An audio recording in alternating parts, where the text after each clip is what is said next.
notice he's riding a slightly different bike to the rest of the team, a bike that was specially brought in for this stage, a very light machine, and he's got a special saddle on that he's been working on for the last couple of years. That's right. In fact, he's been assisting here a company in the United States, and the saddle, you can probably just see it there now. It is, in fact, the longest saddle in the peloton. It is 30 centimetres in length, and that was nice of him to stand up, Paul, on cue, so we could have a look at it. But we're hoping to get one of those saddles in the studio, and we'll show it to you, because I say it's the longest saddle in the business, and the UCI, the World Governing Body, had to amend the race regulations, which they did in February this year, to allow him to ride on that saddle. It's called the Arione, and we're hoping to have one to show you later on in the week. Now, everybody, take a look at this. I hope you can see it okay, because this saddle here is the one being ridden by Gilberto Simoni, and Simoni himself has very kindly sent it from the tour for us to have a look at. Now, this is the Arione.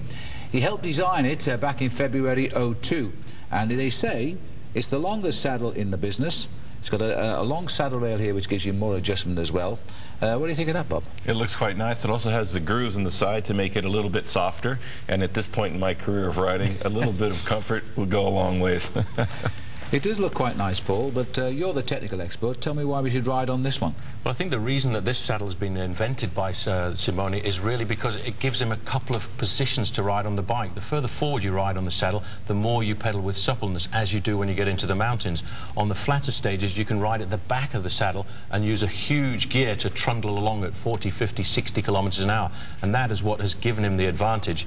And I think he's using it to pretty good advantage right now, Phil. I just knew you'd give the intellectual perspex for that. Thanks very much, Paul. Now, I think he finished 9th and 10th. Now look at this. Simoni's off. This is the first acceleration from the race leaders. Gilberto Simoni, mastered by Casagrande, followed by Popovic, and then just behind Garzelli.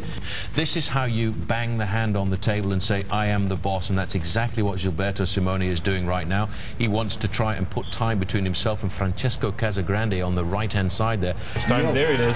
That's the catch on belly, and only Casagrande at the moment being able to go pedal stroke for pedal stroke. Popovic is hanging on, and Garzelli is hanging on, but Simoni, this is what he was looking forward to throughout the whole Giro. He hasn't waited for it. He's been on the attack constantly. They still make it look as though it's no climb at all. Look at the crowd here. The cheers for Simoni, but if we get another shot there of Marco Pantoc. He's cracking a little bit, but that's a fantastic ride. Simoni now putting in the final accelerations of the last kilometer. I think it's the longest last kilometer we've ever seen in a bike race. I think you're right. But he's coming up towards the line now. He's about to make that grimace into a smile, I think, as he heads up to the finishing line. Gilberto Simoni, another stage win for him. When it really counts, at the top of a mountain, because he's won both mountain stage finishes so far in this race, and there's still 3 more to come, plus the time trials. He still needs more time. Don't imagine for one moment he's won this Giro yet. We'll take a break, come back, and we'll bring you right up to date.